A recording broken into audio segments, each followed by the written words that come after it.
अलग करने वाली कौन होती है? मैया। भाई भाई को अलग कराने वाली माँ होती है। आपने देखा होगा जब माँ के दो छोटे बेटे होते हैं ना तो बड़ा प्रेम होता, बड़ा स्नेह होता है। एक दूसरा भाई एक दूसरे के बगैर नहीं रहता। और जब विवाह हो जाता है ना घर में, दोनों भैयाओं की पत्नियां आ जाती हैं ना, कोई कोई माँ तो ऐसी होती है उसे अपने परिवार की खुशी बर्दाश्त नहीं होती। भाई भाई का मिलन उसे बर्दाश्त नहीं होता, माता पिता का प्रेम उसे बर्दाश्त नहीं होता, तो उनका बस अपने पतियों पर नहीं चलता, अपनी औलाद के हृदय में विष का बीज घोलना आरंभ कर देते हैं। तेरे दादा ऐसो है, तेरे ताऊ ऐसो है, तेरे चाचा ऐसो है। और आप जानते हो खून खून के लिए ही उमड़ता है, खून खून के लिए ही खौलता है। आप कितनी भी उसे दूर करने की कोशिश कर लीजिए, लेकिन फिर भी एक न एक दिन खून खून के लिए ही मचल जाएगा।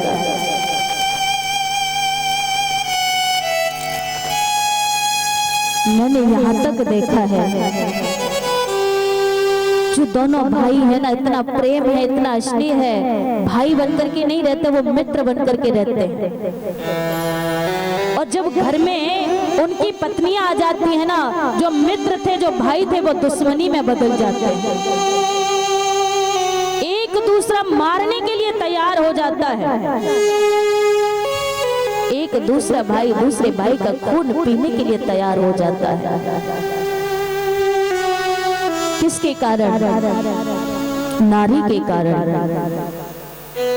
वो कहती है अगर तू परिवार में सम्मिलित रहेगा तो तुझे मुझे त्यागना पड़ेगा, और तू मुझे नहीं जानता। कलयुग की मैया है ना, जो स्वर्ग का झूला होता है ना, आप जानती हैं स्वर्ग का झूला? जानती कि नहीं जानती? पहले मिट्टी का तेल हुआ करता था, अब योगी बाबा मोदी बाबा ने मिट्टी का तेल भी खत्म कर दिया।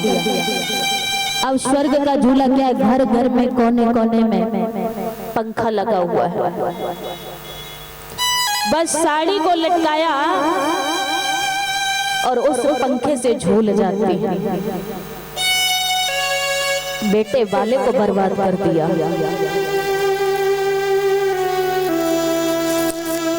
बेटी के पिता ने जितना नहीं लगाया उससे दुगना उससे कर्ज ले लिया।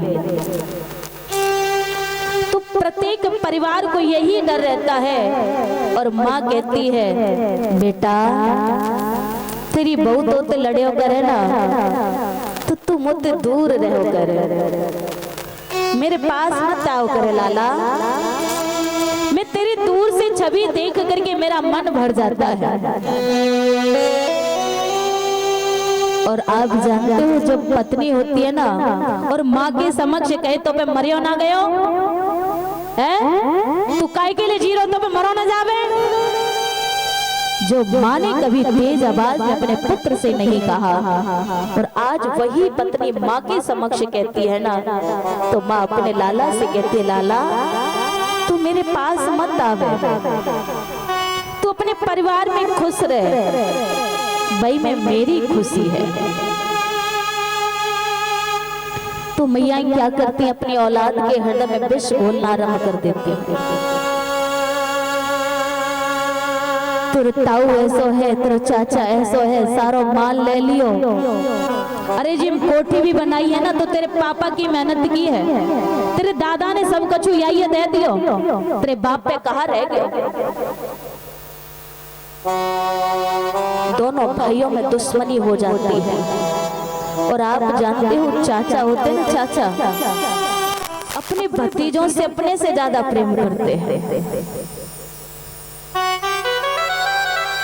और आपने देखा भी होगा जब चाचा का प्रेम बदलता है ना, कब बदलता है? जब वो चाची का प्रभाव पड़ता है। तब जाकर के चाचाओं का प्रेम बदलता है। और आप जानते हो, अगर भाई तेज आवाज में बोलता है तो वो बोलने वाला भाई नहीं है,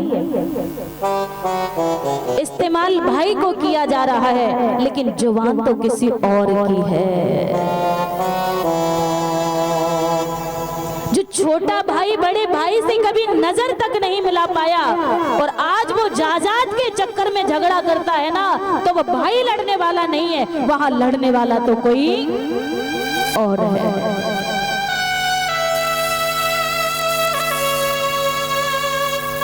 और भाई कुछ समय बाद उससे प्रेम से बात करे ना तो भैया रो पड़ता है, भैया मैं बोलना नहीं चाह रहा था, मैं कहना नहीं चाहता था, लेकिन मुझे तो बोलना पड़ रहा था।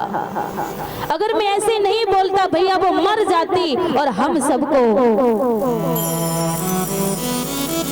कष्ट प्राप्त हो जाता।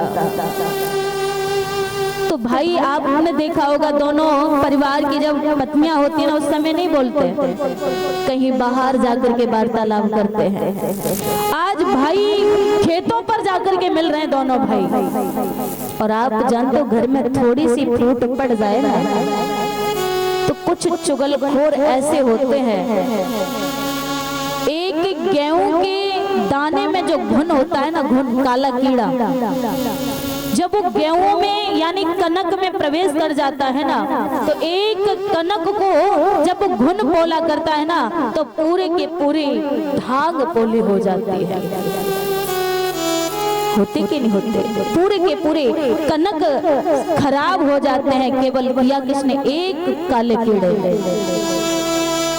तो घर को बर्बाद करने में जब चुगलखोर लग जाता है ना, तब तक उस घर का पीछा नहीं छोड़ता जब तक वो कमजोर नहीं हो जाता, टूट नहीं जाता। अब तो उस घर में दीवार लग गई। जो पिता ने मेहनत की थी, उस घर को बनाया था, एक समय का भोजन त्याग दिया था मैया ने और पिता ने, और उसी समय पिता वृद्ध अवस्था में कुछ बोल भी नहीं पाते, कह भी नहीं पाते। दोनों में बंटवारा हुआ ना तो घर में दरार लग रही है, दीवार लग रही है। पिता दरवाजे पर बैठा बैठा देखता रहा, और जब घर में दीवार लगते तो पिता ज्यादा समय के लिए नहीं रहते, 1-2 साल में ही अपने संसार को छोड़ करके चले जाते हैं। माँ भी रह जाती है ना तो माँ भी चली जाती है। अब दोनों भाई हैं, और मैंने देखा है कुछ मैयाओं को कहते हुए कि मेरी देहरी पे ना तो मैं तोय चढ़न दूंगी और ना मैं तेरी देहरी पे कभी जाऊंगी। अरे तू देहरी का लेके आई थी, ये तेरी देहरी है। अरे तेरा शरीर खुद का नहीं है तो तेरी देहरी कहां से है? अरे तुझे जन्म भी मिला है ना तो किसी दूसरी कोख से मिला है। तूने जितनी भी मेहनत की है वो दूसरों के लिए की है, और जब तू यह संसार को त्याग करके जाएगी तो दूसरे ही कंधों पर जाएगी, खुद तो नहीं जा सकती ना। तो हम कैसे कह सकते ये मेरा शरीर है, ये मेरी देहरी है, ये मेरा परिवार है। अब यहाँ भतीजे होते हैं ना, अपने चाचा से बोलना बंद कर देते हैं। एक दिन चाचा को गाली दी जा रही थी, अरे मेरे छोरा ते बोलवे की जरूरत ना, मेरे बालक ने बिगाड़ने की जरूरत ना। अरे जी लाड़ प्यार करना तो अपनी औलाद से कर, मेरे बालक ने कई बिगाड़ रहे हो। विचार करिए, अपने खून के सींचे हुए उस पुष्प की उस बगिया को कोई उजाड़ना चाहेगा? कोई उसे बिगाड़ना चाहेगा? लेकिन उस समय जो ताऊ होता है ना, टुकुर टुकुर देखता रहता है, कुछ नहीं बोलता, और लाला को बुला करके कहता है तेरी मैया की तो यही आदत है बोलवे की। लाला तू अपने हृदय में ये दोष पैदा मत करना बेटा, कहते हैं ना, कब तक नहीं सीखेगा बालक। बालक एक कोरा कागज होता है, धीरे धीरे यहाँ तक कि इनमें इतना विष पैदा हो गया, अगर दोनों भाई भी बैठ जाते हैं ना तो बात तक नहीं करते। बेटा होता है ना, छोटे वाले चाचा की जो संतान होती है ना, चाहे बेटी हो चाहे बेटा हो, अपने पिता से कहती है ये तो बड़े भोले हैं, कोई दो चार बात कह देना उसी में रीझ जाते हैं। और आप जानते हो कि कुछ नहीं कह पाते हैं, वो खुद घुट घुट करके जी रहे होते हैं। ना अपनी औलाद से बोलते हैं, ना अपनी पत्नी से बोलते हैं। उनकी हंसी खुशी सब कुछ छिड़ जाती है और वो घुट घुट करके जीते। उनसे कोई पूछने वाला नहीं है कि आपके जीवन में क्या दुख है।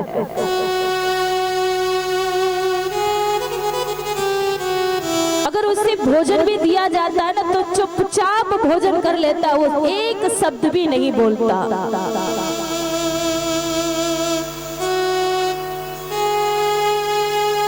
मैंने भाइयों को ये कहते हुए देखा है कि मैं क्या करूं, मेरी कुछ समझ में नहीं आता कि मैं करूं क्या, कि मैं पत्नी की सुनूं कि बच्चों की सुनूं, कि मैं अपनी माँ से दूर जाऊं, क्या मैं अपने भाई से दूर जाऊं। क्योंकि पत्नी मुझे मिल जाएगी, बच्चे मिल जाएंगे, लेकिन भाई नहीं मिलेगा। इस जन्म में भाई मिला है, अगले जन्म में मिले या न मिले इसकी कोई गारंटी नहीं है। कहता है कि मैं करूं क्या, मैं किससे कहूं अपने दुख की बात। मेरा भाई भी मुझसे कह लेता है, मेरी पत्नी भी मुझसे कह लेती है, ये तो रिश्तेदार भी मुझसे कह लेते, लेकिन मैं किससे कहूं। मेरा तो कोई सुनने वाला भी नहीं है। तो एकांत में जाकर के मैंने रोते हुए देखे हैं। कई ऐसे परिवार है, जब कथा होती है ना तो कुछ ऐसे वक्त आते हैं, दीदी ऐसा कोई उपाय बता दो कि हम भाई भाई एक रहे।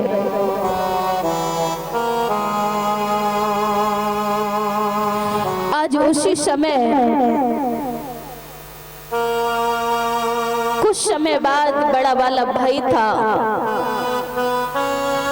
जब छोटे भैया से मुलाकात नहीं होती है ना, भेंट नहीं होती है, तो बड़ा भाई बर्दाश्त नहीं कर पाता। क्योंकि छोटे भाई को ऐसे लाड़ प्यार दुलार देता है जो माता पिता सेवा करते हैं। आज उसी समय कुछ समय बाद बड़े भैया को अटैक पड़ जाता और मृत्यु हो जाती है। जो छोटे वाले की औलाद है ना, वह ने अपना बाप कमरा में बंद कर दियो, वहां जाने की जरूरत ना। अरे वाकई यहाँ ना तो हम जाएंगे और ना ही हम आने देंगे। पिता कमरा में बैठो बैठो रो रहे है, अरे दुष्टो एक बार तो मुझे कंधा लगाए कि आ जाने दो। अरे उसने मेरे लिए सब कुछ किया, मैंने तो उसके लिए कुछ नहीं किया, एक बार तो जाने दो ना मुझे। और औलाद कहती इसी कमरे में भोजन मिलेगा, इसी कमरे में रहना, इससे बाहर नहीं निकलना है। जब भैया की अंतिम यात्रा होती है ना, उस कमरे में एक छोटी सी खिड़की थी, उस खिड़की के निकट बैठ जाता और भैया की छवि को निहारता है। भैया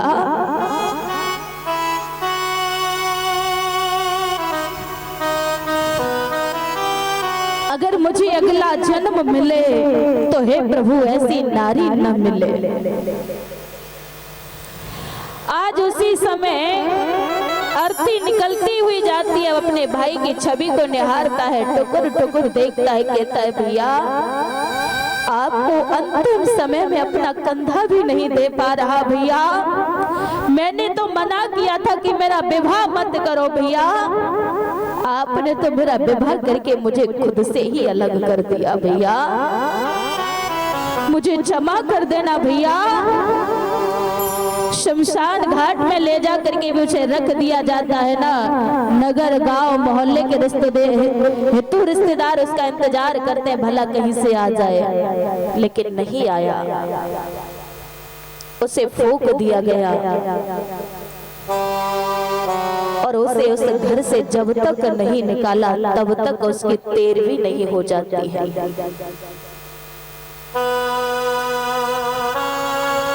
जब सब हितू रिश्तेदार सगे संबंधी वहां से चले जाते हैं ना, उसके बाद में उसकी औलाद ने उस घर से उसे खोल करके छोड़ दिया। आज वो काका दौड़ करके अपनी भाभी के चरणों से लिपट जाता है, भाभी मुझे क्षमा कर दे। मैं दुष्टों ने ऐसे बांध लिया था कि उन्होंने मुझे अपने से दूर ही नहीं होने दिया। भाभी ने अपना धुमाला आगे कर दिया, कहा बेटा देवर भी आप हो और पति भी आप हो। अब इन बाल गोपालों की लाज तुम्हारे हाथ में, इनको संभालिए। उसी समय काका ने अपने भतीजों के समक्ष हाथ जोड़ लिए, कहा बेटा उन नालायकों को समझा लीजिए, उन्हें दुष्टों को मना लीजिए। मेरा भैया परिवार को एक करतो चलो गयो, लेकिन परिवार एक ना है पायो। अगर मेरे सामने मेरा परिवार एक हो जाएगा और इस संसार को जब छोड़ करके जाऊंगा तो मैं भैया से तो कह सकूंगा भैया मैं परिवार को एक करके आया हूँ। आज उसी समय भतीजे जाते हैं, भाभी जाती है, चाचा के पुत्रों के चरणों को